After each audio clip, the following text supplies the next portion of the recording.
আসসালামু আলাইকুম। আজ 15ই ডিসেম্বর 2025 সোমবার। শুরু করছি চেঞ্জ টিভি প্রতিদিনের গল্প অনুষ্ঠান। দর্শক, আপনাদের সঙ্গে রয়েছি আমি আবিদ আজম। শুরুতেই সংবাদ শিরোনাম। আনিস আলমগীর শাওনকে নিয়ে যা ঘটতে যাচ্ছে, যেভাবে পালিয়ে গেল হাদির খুনি ও তার সহযোগী। কলকাতার আনন্দবাজার পত্রিকায় বিএনপি নিয়ে চাঞ্চল্যকর রিপোর্ট। এবার বিস্তারিত। সন্ত্রাস বিরোধী আইনে সাংবাদিক আনিস আলমগীর, অভিনেত্রী মেহের আফরোজ শাওন সহ 4 জনের বিরুদ্ধে অভিযোগ দায়ের করা হয়েছে। জুলাই রেভলিউশনারি অ্যালায়েন্সের কেন্দ্রীয় সংগঠক আরিয়ান আহমেদ এ অভিযোগ দায়ের করেন। অভিযুক্ত অন্যরা হলেন মারিয়া কিশপত্র এবং ইমতু রাশিদ ইমতিয়াজ। অভিযোগ সূত্রে জানা গেছে, 2024 সালের জুলাই মাসে বৈষম্য বিরোধী ছাত্র আন্দোলনে ফ্যাসিস্ট শেখ হাসিনা পালিয়ে গেলেও তার অনুসারীরা বিভিন্ন কৌশলে খাপটি মেরে দেশে অবস্থান করে দেশের স্থিতিশীলতা ও অবকাঠামোকে ধ্বংস করার লক্ষ্যে রাষ্ট্রবিরোধী অপরাধ সংগঠনের ষড়যন্ত্র করে আসছে। এতে বলা হয়েছে, বিবাদীরা 5 আগস্ট 2024 সালের পর থেকে সোশ্যাল মিডিয়া সহ বিভিন্ন টেলিভিশনের টকশোতে বসে নিষিদ্ধ সংগঠনকে ফিরিয়ে আনার প্রোপাগান্ডা চালিয়ে যাচ্ছে, যার মাধ্যমে তারা আওয়ামী লীগকে পুনর্বাসনের পাঁয়তারা করে আসছে। এতে আরও বলা হয়েছে, বিবাদীদের এসব বিভিন্ন পোস্টের ফলে নিষিদ্ধ সংগঠন ছাত্রলীগ ও যুবলীগের কর্মীরা অনুপ্রাণিত হয়ে রাষ্ট্রকে অস্থিতিশীল ও অবকাঠামোকে ধ্বংস করার লক্ষ্যে রাষ্ট্রবিরোধী অপরাধ সংগঠনের ষড়যন্ত্র ও সন্ত্রাসী কর্মকাণ্ড করে আসছে। এর আগে রোববার সন্ধ্যা 7:30টার দিকে সাংবাদিক আনিস আলমগীরকে ঢাকা মহানগর পুলিশের গোয়েন্দা শাখার কার্যালয়ে নেওয়া হয়। বিষয়টি নিশ্চিত করেছেন ডিবি প্রধান অতিরিক্ত পুলিশ কমিশনার মোহাম্মদ শফিকুল ইসলাম। তিনি বলেন, আনিস আলমগীরকে জিজ্ঞাসাবাদের জন্য ডিবি কার্যালয়ে নেওয়া হয়েছে। তার বিষয়ে সিদ্ধান্ত জিজ্ঞাসাবাদের পর জানানো হবে। আনিস আলমগীর সাম্প্রতিক সময়ে টেলিভিশন টকশোতে নানা বক্তব্য দিয়ে আলোচনায় ছিলেন। গণ অধিকার পরিষদের সিনিয়র যুগ্ম সাধারণ সম্পাদক হাসান আল মামুন সাংবাদিক আনিস আলমগীর এবং মাসুদ কামালকে নিয়ে মন্তব্য করেছেন। হাসান আল মামুন বলেন, এক দালাল যখন আরেক দালালকে রক্ষা করার দায়িত্ব নেয় তখন পরিস্থিতি স্পষ্ট হয়ে ওঠে। তিনি উল্লেখ করেন, সাংবাদিক মাসুদ কামাল আনিস আলমগীরকে নিয়ে দেয়া একটি সাক্ষাৎকারে বলেছেন যে আনিস আলমগীরের দেশের সাংবাদিকতার ইতিহাসে অনেক বড় একটা ভূমিকা আছে। হাসান আল মামুন এই বক্তব্যকে দালালি হিসেবে আখ্যায়িত করেছেন। তার মতে, আওয়ামী লীগপন্থী সাংবাদিক আনিস আলমগীরের পক্ষ নিয়ে মাসুদ কামাল যে ভূমিকা পালন করেছেন তা আসলে আওয়ামী লীগের পক্ষেই দালালি করার নামান্তর। এর মাধ্যমে তিনি বোঝাতে চেয়েছেন যে মাসুদ কামালও আওয়ামী লীগ সরকারের পক্ষ নিয়ে কাজ করছেন।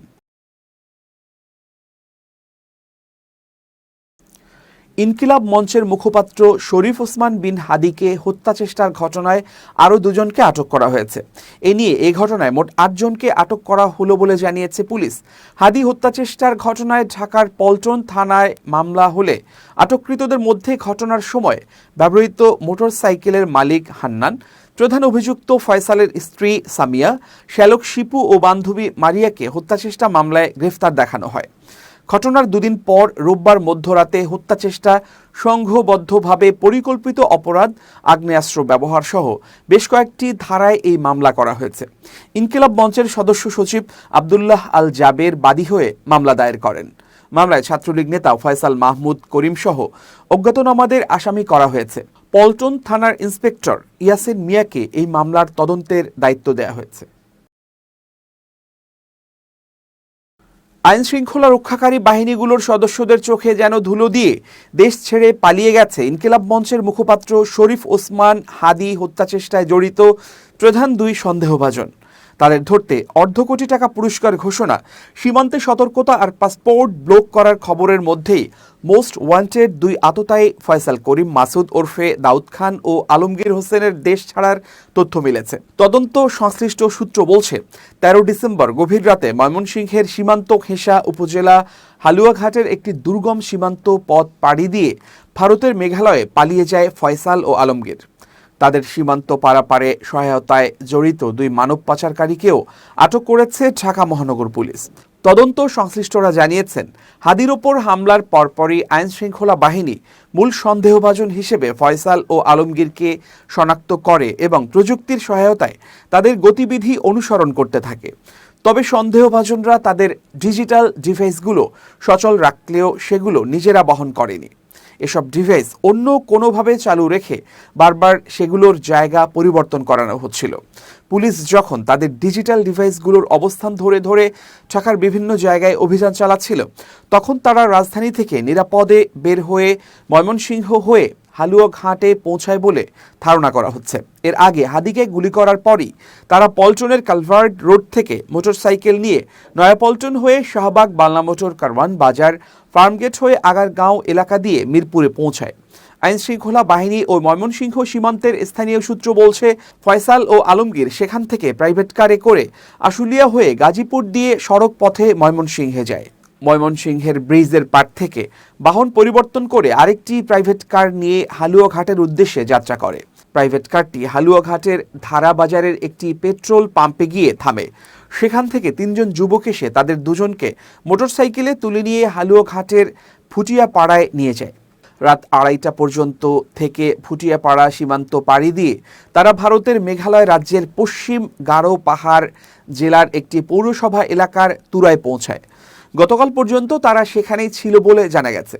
ডিএমপির অতিরিক্ত কমিশনার এস.এন. নজরুল ইসলাম শেরপুরের নালিতাবাড়ি থেকে সীমান্ত পার করে অবৈধভাবে ভারতে প্রবেশ করানোর চক্রের 2 সদস্যকে আটক করা হয়েছে।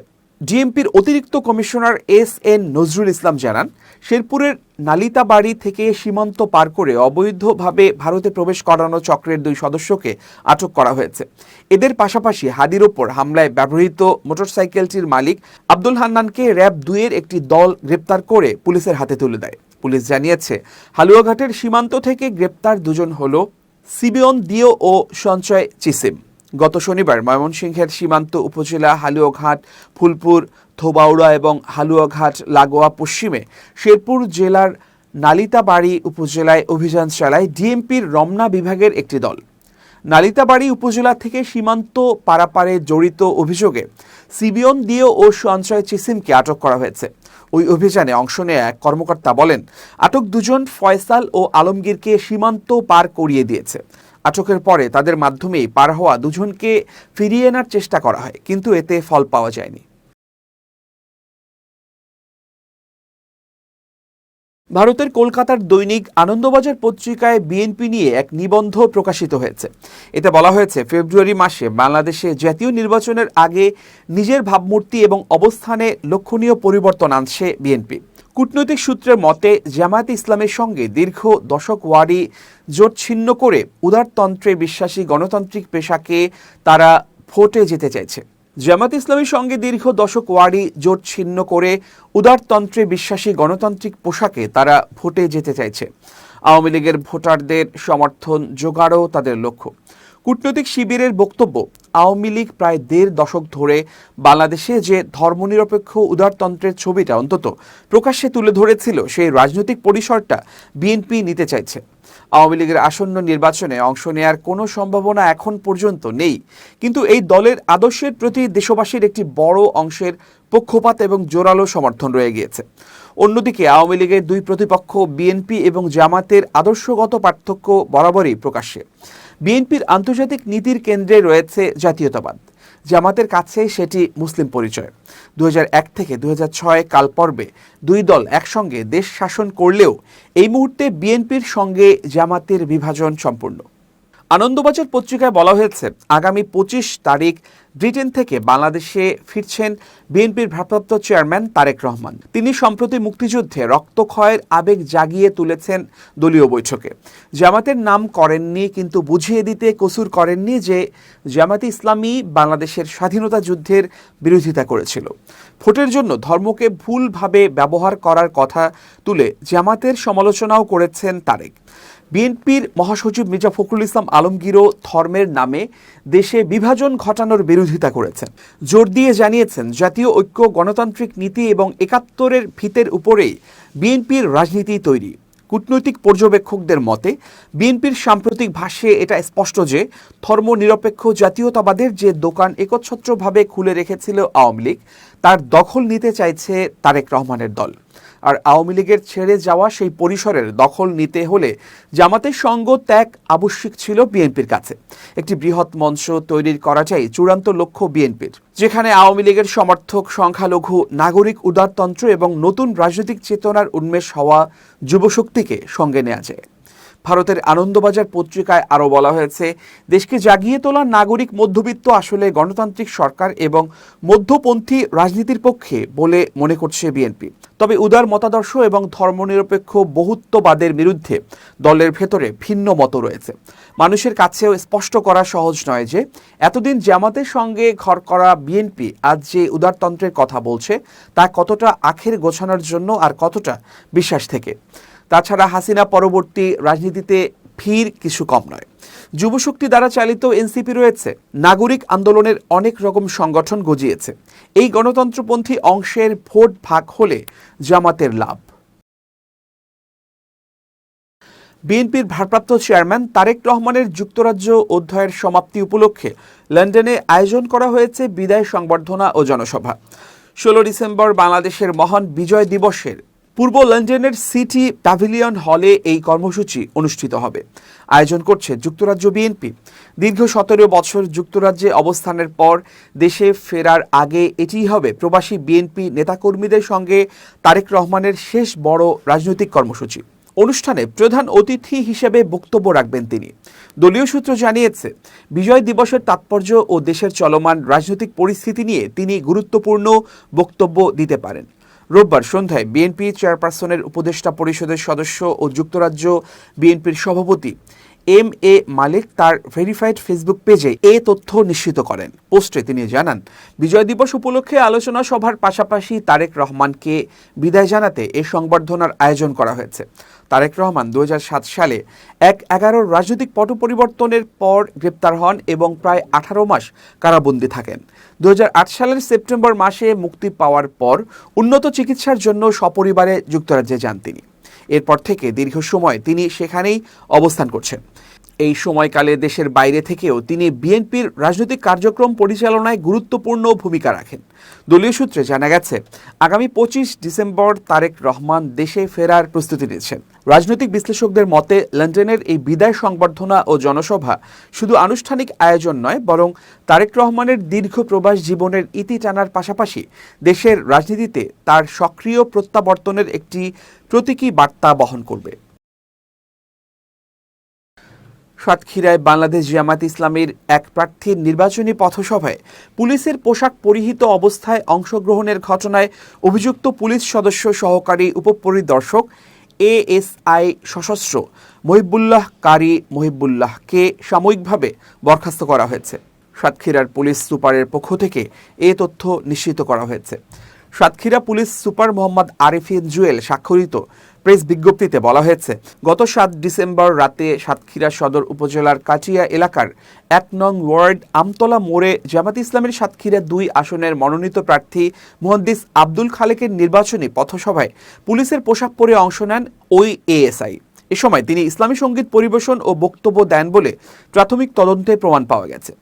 অভিযুক্ত এএসআই মহিবুল্লাহ বর্তমানে যশোর জেলায় কর্মরত থাকলেও তিনি 26 নভেম্বর থেকে 15 দিনের RRL ছুটিতে ছিলেন। ছুটিকালীন সময়ে নিজ জেলা নড়াইলে অবস্থান না করে পুলিশের পোশাক পরে ভিন্ন জেলা সাতক্ষীরায় গিয়ে রাজনৈতিক কর্মসূচিতে অংশ নেয়াকে পুলিশের পেশাদারিত্ব ও শৃঙ্খলার পরিপন্থী হিসেবে উল্লেখ করা হয়েছে। এতে পুলিশের ভাবমূর্তি ক্ষুণ্ণ হয়েছে। প্রেস বিজ্ঞপ্তিতে আরও বলা হয়েছে, মোবাইল ফোনে যোগাযোগ করলে অভিযুক্ত পুলিশ সদস্য নিজেই স্বীকার করেন যে তিনি উক্ত পথসভায় উপস্থিত হয়ে ইসলামী সঙ্গীত পরিবেশন ও বক্তব্য দিয়েছেন। বিষয়টি খুলনা রেঞ্জের ডিআইজি ও যশোরের পুলিশ সুপারকে লিখিতভাবে জানানো হয়েছে। এর পরিপ্রেক্ষিতে তাকে সাময়িক বরখাস্ত করা হয়েছে। একই সঙ্গে তার বিরুদ্ধে বিভাগীয় ব্যবস্থা সহ প্রয়োজনীয় আইনি ব্যবস্থার প্রক্রিয়া চলমান রয়েছে বলে জানিয়েছে পুলিশ। এবার খুব জরুরি 1 মিনিট জানাচ্ছেন ইউনেস্কো ক্লাব পুরস্কার বিজয়ী সাংবাদিক আমিরুল মোমিনিন মানিক। খুব জরুরি 1 মিনিটে প্রত্যেককে আমন্ত্রণ। ইদানিং সোশ্যাল মিডিয়ায় বিভিন্ন কন্টেন্টের ফাঁদ দেখা যাচ্ছে। এই ফাঁদটি কেমন? কেউ একজন বিশ্লেষক সেজে তিনি একটি পণ্য বা একটি বিষয় সম্পর্কে আপনাদেরকে নেতিবাচক ধারণা দিচ্ছেন অথবা ইতিবাচক ধারণা দিচ্ছেন। তার নেতিবাচক ধারণার কারণে দীর্ঘদিনের আপনার বিশ্বস্ত কোনো বিষয় থেকে বিশ্বাস উঠে যেতে পারে, অথবা তার ইতিবাচক ধারণার কারণে আপনি কোনো পণ্য কিনতে পারেন অথবা অন্য কোনো বিষয়ে জড়িয়ে যেতে পারেন। এইসব নেতিবাচক বা ইতিবাচক মতামতের পরিপ্রেক্ষিতে আপনি কি ভুল পথে পা দিচ্ছেন কিনা একবারও ভেবেছেন? এটাই হচ্ছে কন্টেন্ট ফাঁদ। সুতরাং এইসব কন্টেন্টকে আপনি বিশ্বাস করার আগে অবশ্যই যাচাই বাছাই করুন। কাউকে ভালোবাসেন বা কারো কন্টেন্ট দেখে আপনি ভক্ত হয়েছেন তার মানে এই নয় তিনি যা বলবেন তাই সত্য বলছেন। আপনার সামনে সুযোগ রয়েছে যাচাই বাছাইয়ের। আসুন সবাই ভালো থাকি, অন্যকেও ভালো রাখি। এবার দেশের বাইরের খবর। জাতিসংঘের মহাসচিব অ্যান্তোনিও গুতেরেস তীব্র নিন্দা জানিয়েছেন যখন সুদানের কাদুগনি এলাকায় জাতিসংঘের ঘাঁটিতে ভয়াবহ ড্রোন হামলায় বাংলাদেশি শান্তিরক্ষীরা নিহত ও আহত হয়েছেন। তিনি সতর্ক করে বলেছেন, এই ধরনের তৎপরতা যুদ্ধাপরাধ হিসেবে গণ্য হতে পারে। গুতেরেস এক্সে পোস্ট করা বার্তায় বলেছেন, জাতিসংঘের কর্মী এবং বেসামরিক নাগরিকদের সুরক্ষা নিশ্চিত করা সব পক্ষের বাধ্যবাধকতা। জবাবদিহিতা থাকা দরকার। তিনি নিহত শান্তিরক্ষীদের পরিবারের প্রতি সহানুভূতিও প্রকাশ করেছেন। বাংলাদেশের অন্তর্বর্তী সরকারের প্রধান উপদেষ্টা ডক্টর মোহাম্মদ ইউনূসও এক বিবৃতিতে এই হামলাকে বৈশ্বিক শান্তি ও মানবতার বিরুদ্ধে গুরুতর অপরাধ হিসেবে উল্লেখ করেছেন। বাংলাদেশি কন্টিনজেন্টের 6 জন সদস্য নিহত হয়েছেন। তারা হলেন কর্পোরাল মোহাম্মদ মাসুদ রানা, সৈনিক মোহাম্মদ মমিনুল ইসলাম, সৈনিক শামীম রেজা, সৈনিক শান্ত মণ্ডল, মেস ওয়েটার জাহাঙ্গীর আলম এবং লন্ড্রি কর্মচারী মোহাম্মদ সবুজ মিয়া। সুদানের সেনা সরকারের পক্ষ থেকে জানানো হয়েছে, হামলার জন্য দায়ী হতে পারে দেশের আধা সামরিক বাহিনী র্যাপিড সাপোর্ট ফোর্স RSF। সেনা ও সরকার প্রধান general Abdel Fattah al Burhan এটিকে বিপজ্জনক উত্তেজনা বৃদ্ধি হিসেবে বর্ণনা করেছেন। তবে এ পর্যন্ত RSF এই ঘটনায় কোনো প্রতিক্রিয়া দেখায়নি। উল্লেখ্য, 2023 সালের এপ্রিল মাসে সুদানের উত্তর পূর্ব অঞ্চলে ক্ষমতার ভাগাভাগি নিয়ে সেনাবাহিনী ও RSF এর মধ্যে সংঘাত শুরু হয়। এই দ্বন্দ্ব এখনও চলমান, যার ফলে রাজধানী খার্তুম, দারফুর প্রদেশসহ দেশজুড়ে হাজার হাজার নাগরিক নিহত ও লাখ লাখ মানুষ গৃহহারা হয়েছে। প্রিয় দর্শক, শেষ করছি চেঞ্জ টিভির প্রতিদিনের গল্পের আজকের গল্প। changetv.press বাংলাদেশের ইউটিউব জার্নালিজমের অগ্রদূত। ভিজিট করুন এর ওয়েবসাইট www.changetv.press, youtube.com/changetvpress এবং সাবস্ক্রাইব করুন চ্যানেলটি। নিয়মিত লাইক, কমেন্ট ও শেয়ার করে আপডেট রাখুন নিজেকে। ভালো থাকুন, নিরাপদে থাকুন, শুভেচ্ছা নিরন্তর। changetv.press, এক ফোঁটা হলুদও নেই।